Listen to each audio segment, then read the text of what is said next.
दंडवत महाराज जी। महाराज जी, क्या संत महात्मा व गुरु जी की सेवा के द्वारा सरलता अर्थात सुगमता से आत्म साक्षात्कार हो सकता है, या केवल नाम जप व इष्ट के ध्यान के द्वारा ही आत्म साक्षात्कार हो सकता है? दोनों में से सुगम पथ ये दो हैं ही नहीं। गुरु अगर अपनी सेवा में, शरीर सेवा में लगे हैं तो हमें फिर अन्य कोई साधन की तरफ देखना नहीं है।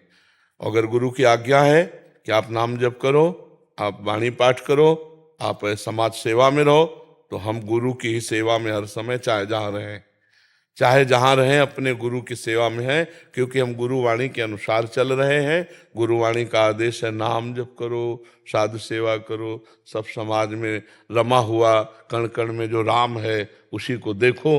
तो हम गुरु की ही तो सेवा कर रहे हैं, हम अपने गुरु की ही तो आज्ञा का पालन कर रहे हैं। सेवा का मतलब केवल हाथ पैर दबाना नहीं है।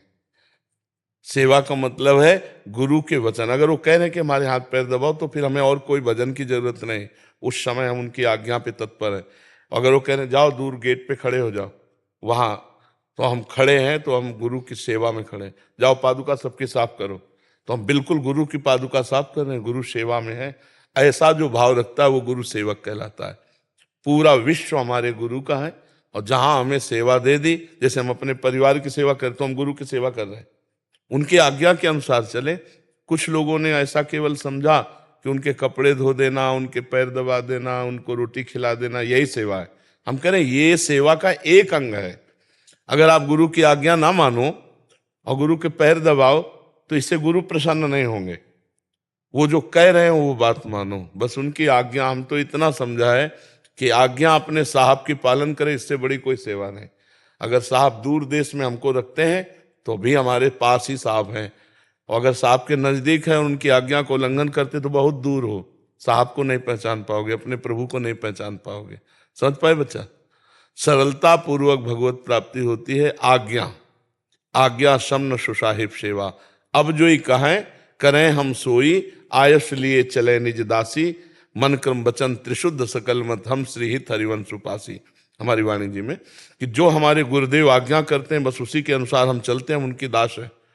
उनकी आज्ञा के बिना हम मन वचन कर्म से कुछ भी नहीं कर सकते।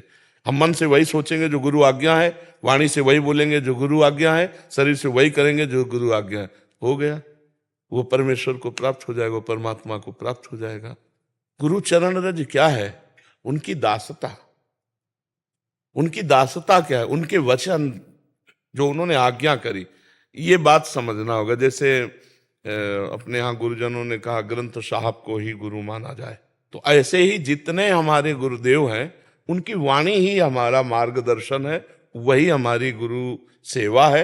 अगर ये बात ना मानी तो मुझे लगता है इन सब बाहरी बातों से वो बात नहीं आती जो आनी चाहिए।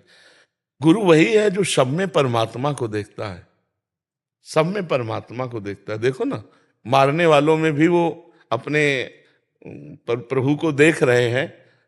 आपको बात माननी पड़ेगी, आपको चलना पड़ेगा, आपको भजन करना पड़ेगा, गंदी बातें छोड़नी पड़ेंगी, गंदा भोजन छोड़ना पड़ेगा, अच्छे आचरण में आओगे तब बात बनेगी। तब कहा जाता है गुरु कृपा, वाहे गुरु बहुत कृपा। हम श्रद्धा और विश्वास का ये व्यवहार दिखाते हैं। असली बात है गुरु की बात मानना। एक बार एक गुरु जी के शरीर में बहुत दर्द था, तो शिष्य से कहा बेटा पैर से चढ़ के दबा दो। तो उन्होंने कहा अरे गुरु जी हम ऐसा कैसे कर सकते हैं, हम कभी नहीं कर सकते, भला तुम्हारे लात मार सकते हैं। बोले जवान में लात मार दिया, शरीर में मारने में क्या था? जब आज्ञा पे लात मार दिया, शरीर पे क्या था? अच्छा, दूसरी बात, शिष्य का शरीर समर्पित है गुरु को। अगर गुरु जी कह रहे हैं पैर से चढ़ के दबा दो, तुरंत चढ़ जाते हैं हम, उनको सुख मिलेगा। उनको सुख मिले तो उनका जीवन है, उनके लिए जीवन है। पर यह बात समझना थोड़ा कठिन होता है।